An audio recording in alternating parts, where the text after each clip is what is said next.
La préparation. Aïe. Mi bongisa. Avant de faire lever, la première chose c'est la préparation.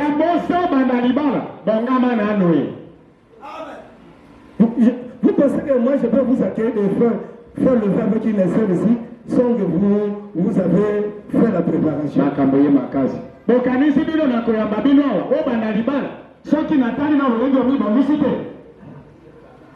Quand tu as une fille et un fille, vous avez votre fiancé.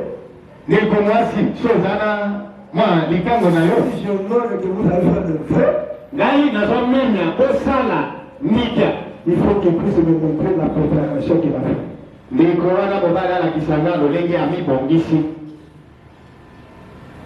C'est le bon ça. Fais votre chien, mais c'est la préparation. Ce que vous faites, c'est que vous avez besoin de satisfaire vos corps. Mais ce n'est pas le principe du aujourd'hui, c'est terminé. Pas de blague. Toi, tu n'es pas préparé, vous n'avez pas préparé. Vous n'avez pas l'emploi. Vous n'avez pas l'argent.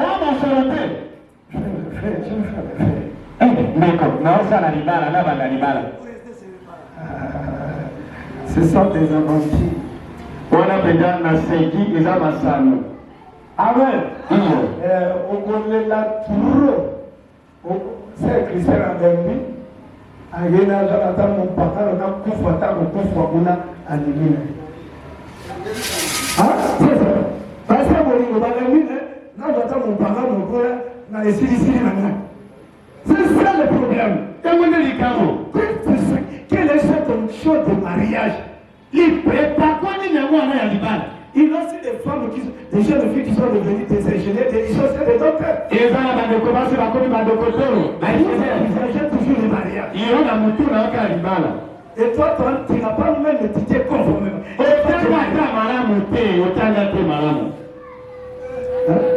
Est-ce qu'un licencié peut venir te marier? Licencié, il y a un peu de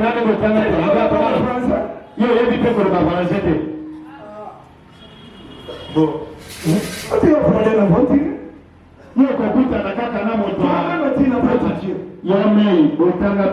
Et je sais que chacun doit préparer sa propre vie.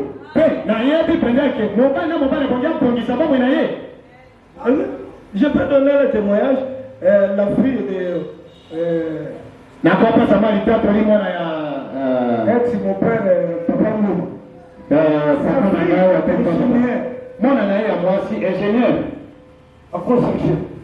Elle est maintenant peut-être directeur dans une grande société.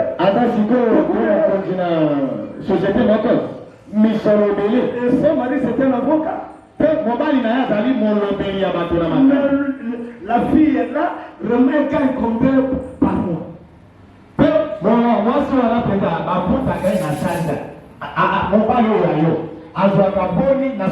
Ici, il n'y a pas la vision de Dieu.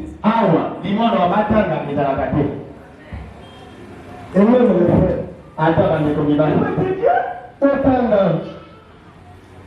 Il faut étudier. Il y a pas des autos ici de technique.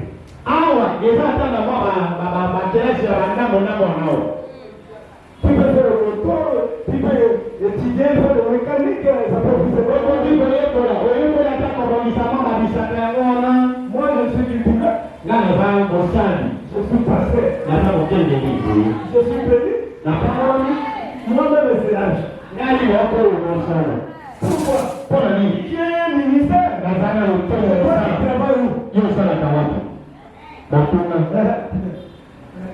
Le matin, j'ai vu frère Abraham avec sa femme. On m'a envoyé beaucoup de pain.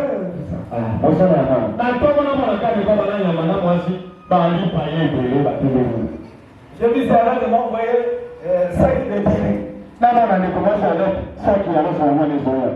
Mais je suis là. Non, Sarah. Et toi?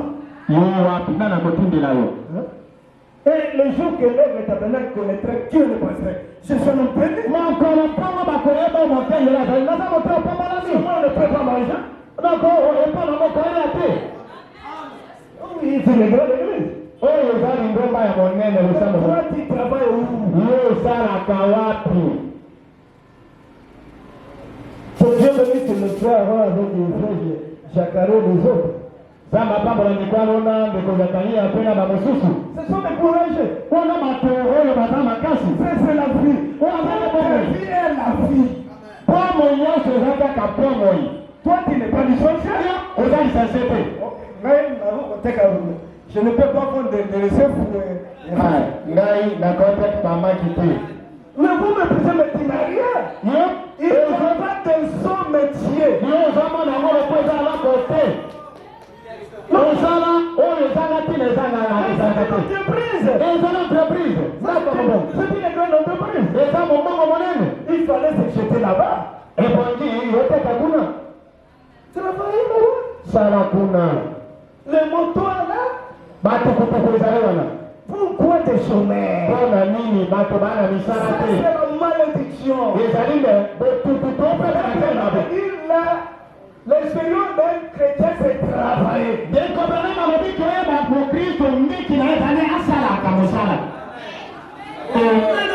grandes églises des chômeurs, des chômeurs. Qui veut donner 10 dollars? Hein? Ça, moi, je suis un pédagogue. Ça, c'est ce qu'on appelle les signes bibliques. Donc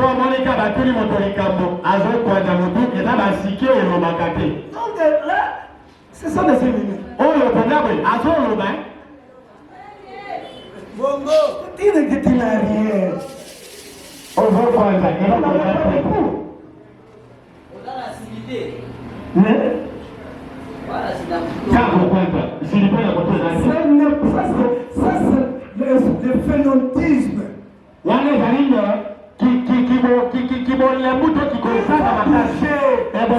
J'ai ta vie qui te bénira. J'ai commencé mon ministère avec des souffrances. Je dis, j'ai travaillé avec des souffrances. Pantalon, baguette, déchiré. Pantalon et passoumé. Pantalon est troué.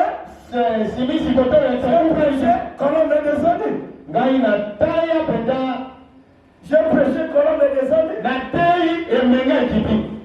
Et là, vous avez des années. Pe kitume na mwana wake. Pantalon déchiré. Ata ko patalo katalo na J'ai bisike mis na mon carré troué. pe na se mwi si penda bata penda di tozo monene na moko. Vous voyez ça?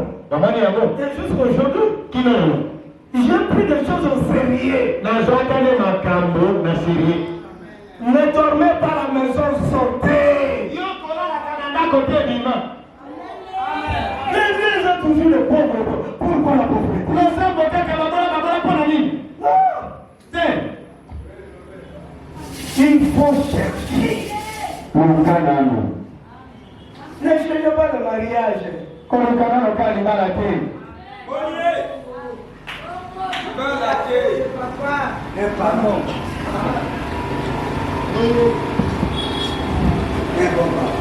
Je ne compte pas des amens. Nayo kabali yote vandi mama te.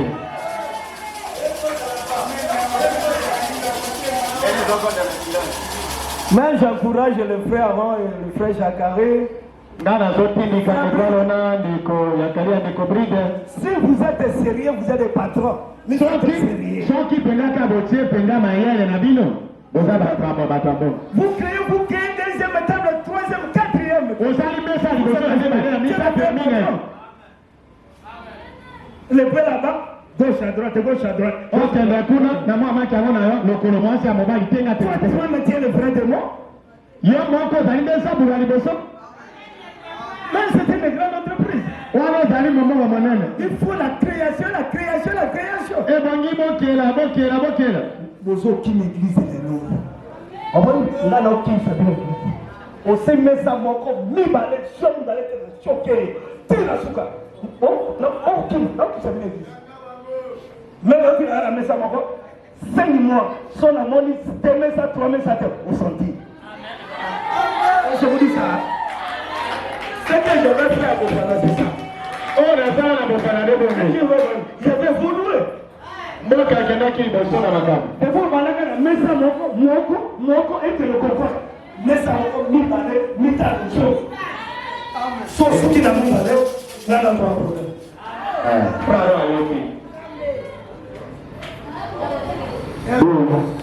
Non, c'est ça. C'est une entreprise qui peut engager notre frère ici. Vous devez engager notre frère. Vous société. Et sa société. L'Olympe bande Bazali Nalipamute, Bande Makasite. Moi je vous dis ça, moi pasteur. Aïsaka, je portais le chikwang pour aller à Badaka. Na Badaka quand même, Bakonga na Mokongo, pour aller à Badaka. 10 km. Ba kilomètre à 1000 sam. Demandez les gens. Tout le bateau.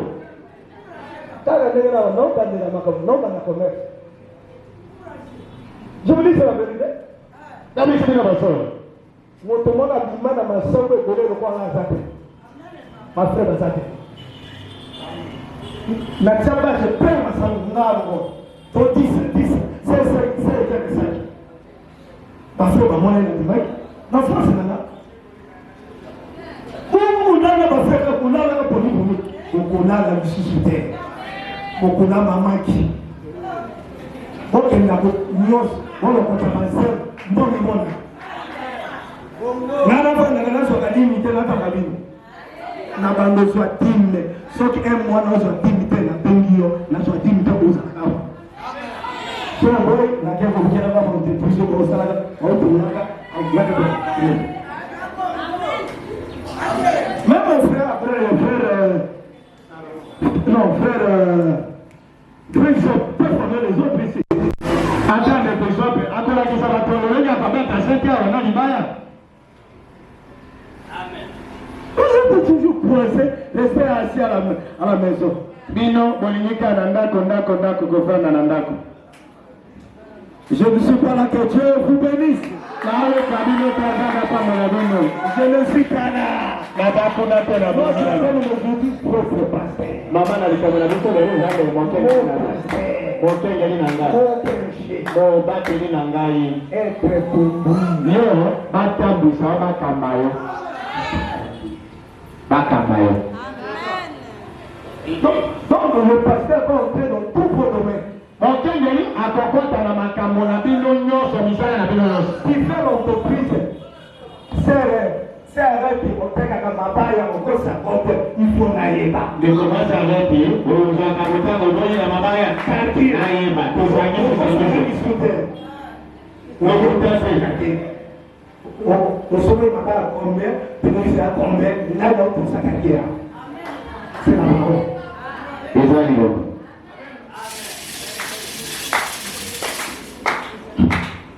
Amen. Donc le pasteur montre dans tous les domaines.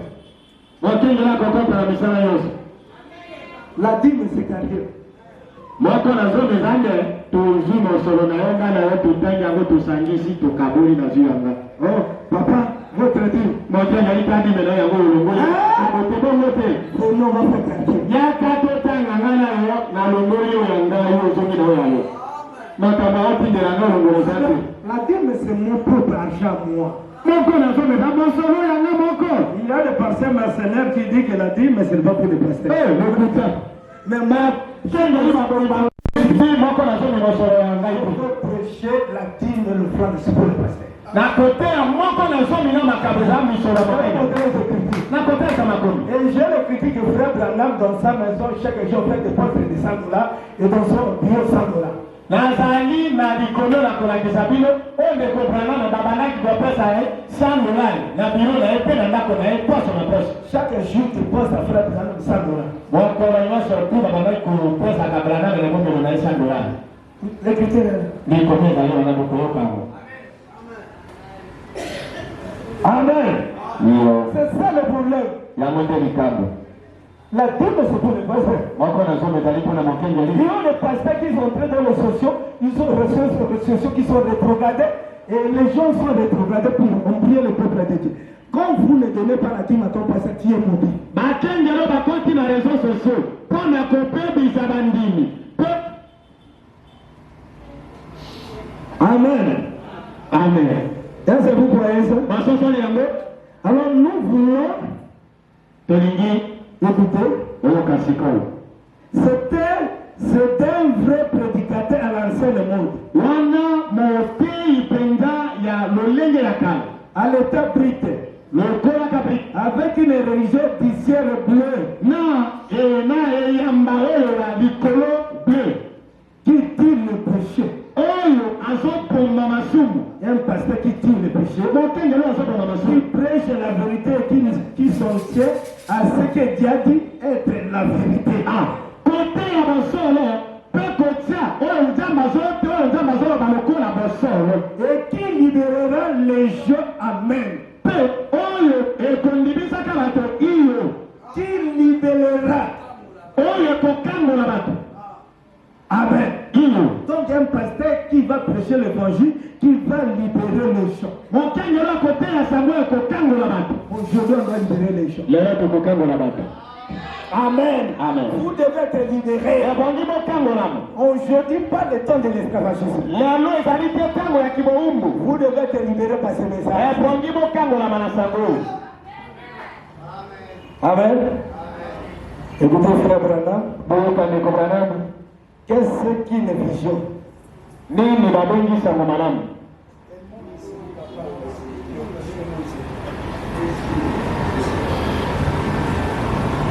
Qu'est-ce qu'une vision? nini yango babengi limono Frère Branham a prêché. ndeko branamu ate yango Au page, c'est un paragraphe 77. lokasa ya kotanga kama moko na tuku bana mitano C'est un 7.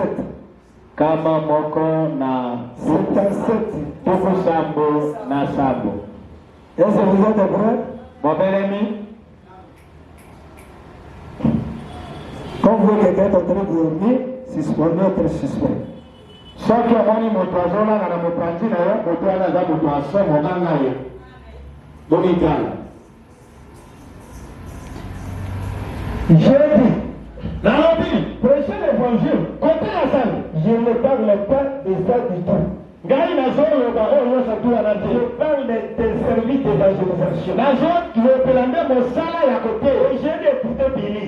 nayoki bili J'ai dit, nalobi il y a des hommes sur les champs d'émission. nzambe aza na bato kuna na elanga ya mosala partout bitu Il nyonso n'a pas besoin de moi là-bas. aza na posa na nga kuna te Amen. amen L'œuvre missionnaire, c'est pas pour tout le monde. mosala koteya mpo na moto nyonso te C'est des gens qui sont uniquement pour l'œuvre missionnaire. eza na bato oyo batindama mpo na koteya Ce sont des gens qui sont appelés pour faire l'œuvre nde missionnaire. bato bapengama mpo na kosala mosala koteya Amen. Frère Branham a dit, Eko Branham il alobi. n'a pas besoin de moi là-bas. aza na posa na nga kuna te Dans l'œuvre missionnaire. na mosala Je koteya vais retourner à mon ancien emploi. nakoki kopaluka te kozonga kuna na esika na ngai ya bopa Mon emploi. na mosala na ngai Mon ancien emploi. na mosala na ngai ya mpaka Et prendre le pastoral. mpe kozwa kimokengeli Être pasteur du tabernacle. kozala mokengeli ya Pour quelque chose. na to eloko moko Peut-être j'irai louer l'ancienne salle de spectacle là-bas. to mpe kokende kozwaka sala moko ya kosala makambo ya Pour faire une kokabusa réunion internationale. to mpe kosala liyangani moko ya Un mokili dimanche momanche après-midi. to mpe na lomingo na nsima na zanga Et une émission radio diffusée ou quelque chose comme ça. to mpe mwa émission moko ya radio kuna ya kopanza to eloko moko boye J'ai dit, je ne peux pas m'arrêter tout d'un coup. ngai nalobi nakotelema te ka mbala moko Là, kuna parce que mes dépenses s'élèvent environ $100 par jour. po kuna nazali kopungisa $100 na misala wana na mokolo Frère Branham a dit. ekozala malobi Là, kuna parce que mes dépenses po mwa badepense oyo nasalaka s'élèvent environ $100 par jour. yango ezali kokute ata mwa $100 na Donc, mokolo Frère Branham, dekobranamu les dépenses par jour de ces $100 depense na na mokolo mobimba obanda kozwa na $100 à la maison, na ndako je ne peux pas parce qu'il y a mon bureau et tout. nakoki te koba mpo kuna ezali na biro na nga mpe nyonso J'ai dit, nalobi je ne peux pas fermer boutique tout d'un coup. nakoki kokanga butike eka mbala moko te Frère Branham, vraiment le boutique. ah Ok, Branham n'est pas dans la boutique. Ah? Bon. Je ne peux pas fermer boutique et tout d'un coup. Nakokanga boutique etonda kolanda côté kana kama C'est impossible. po yango penda epongite. Et alors ma femme a dit, Moi c'est nanga robi. Billy, j'espère que tu sais ce que tu dis. Na lo mpili yo yepi o zoloba. J'ai dit, eh bien, Na robi malam. je sais une chose. Na yepi eroko moko. Amen. Amen. Donc, frère Branham Deko Branham. faisait les dépenses par jour $100. Abandaki kosela mosolo na mokolo mobimba $100.